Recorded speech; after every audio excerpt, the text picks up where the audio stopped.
El 14 de agosto de 1968, Liberarse, un estudiante universitario de 28 años militante de la UJC, moría como consecuencia de las heridas recibidas por balas policiales en los alrededores de la Facultad de Veterinaria.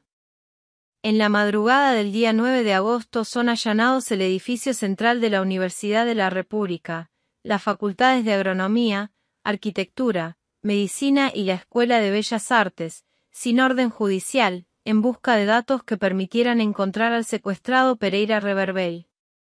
Mientras se realizaron estos procedimientos no se permitió el ingreso de las autoridades universitarias a los locales. El Consejo Directivo Central de la Universidad de la República denuncia el allanamiento.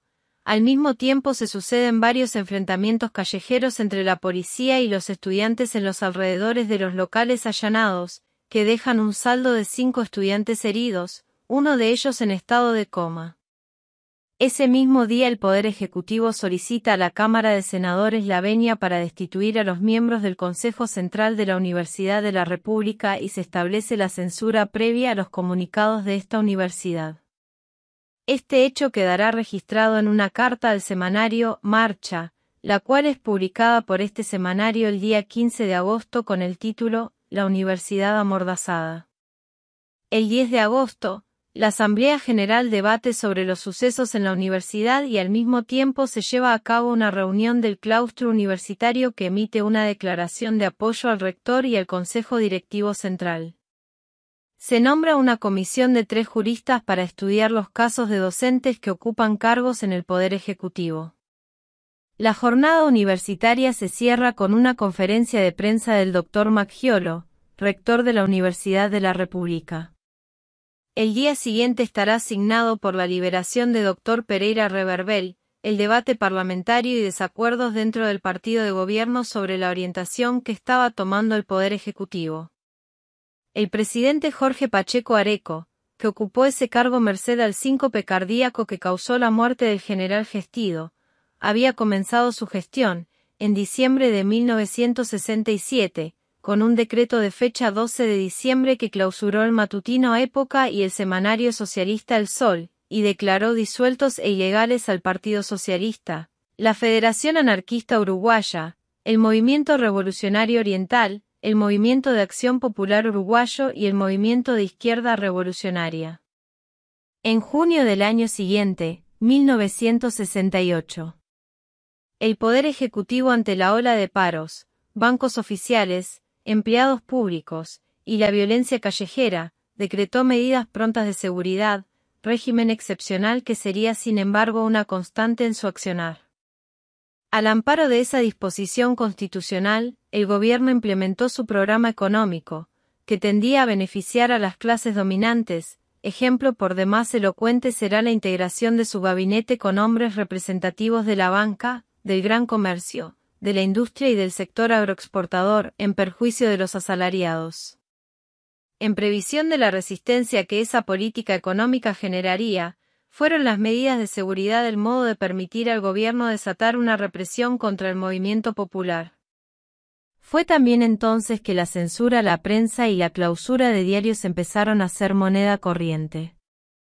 Esa represión estuvo dirigida particularmente hacia las organizaciones estudiantiles, FEU y FES, y la CNT que, bajo la consigna clásica de «obreros y estudiantes, unidos y adelante», enfrentaban los desbordes autoritarios del gobierno, como la congelación de salarios, el ataque a los fueros sindicales, la militarización a bancarios y funcionarios, al tiempo que la universidad era ahogada económicamente y su autonomía amenazada.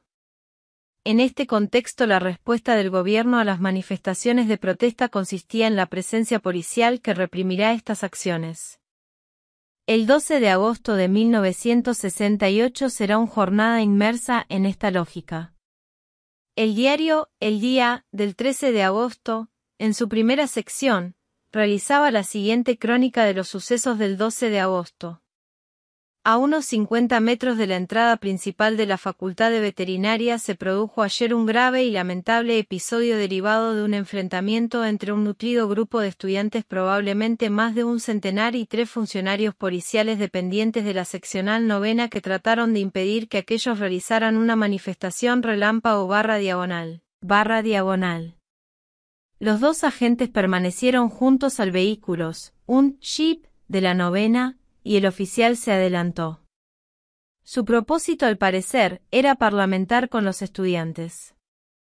Se produjo de inmediato un forcejeo entre él y varios de los manifestantes y fueron arrojadas piedras sobre los 3 policías.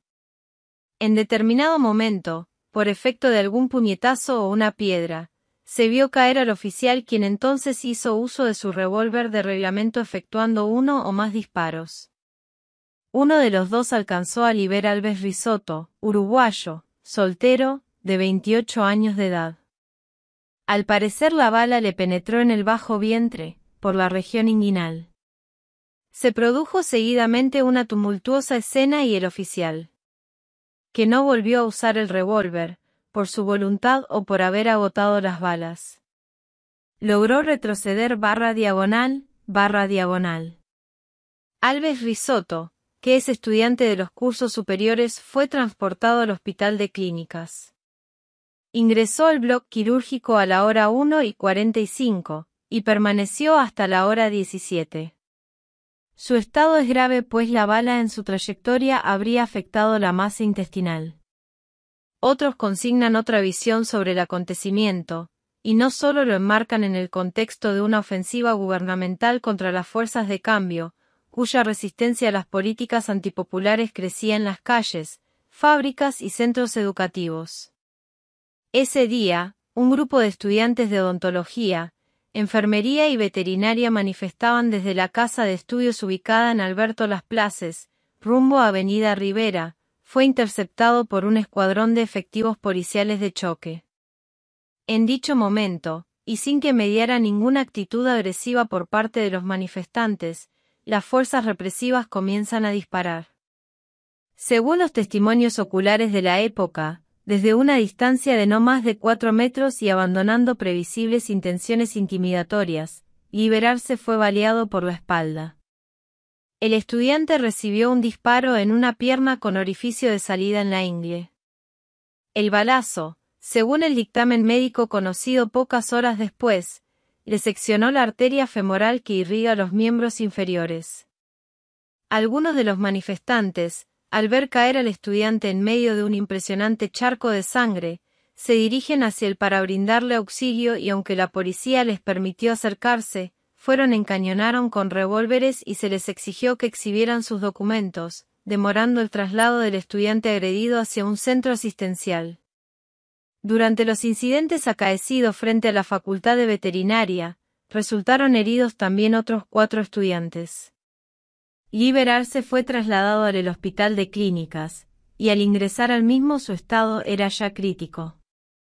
Sus pulsaciones eran muy débiles y había perdido abundante sangre. La lucha del equipo médico por salvarle la vida resultó casi titánica. Mientras era intervenido quirúrgicamente, el joven entró 2 veces en shock y estuvo a punto de morir, aunque en ambas oportunidades fue reanimado.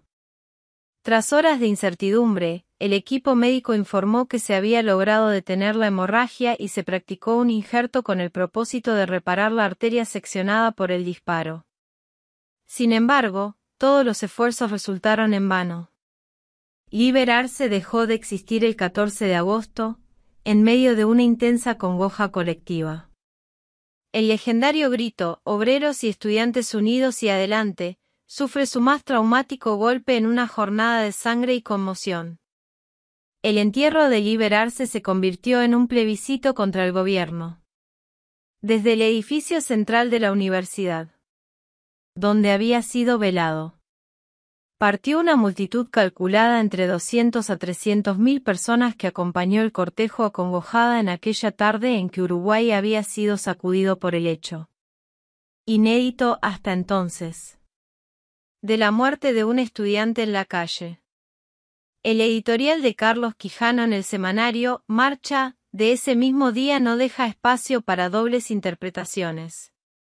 Herir a la universidad, alzarse contra ella, pretender avasallarla, es, lo sabemos, lo sentimos, lo comprobamos, herirnos a todos y a cada uno de nosotros en algo que nos es entrañable y esencial, que misteriosamente se confunde con nuestra razón.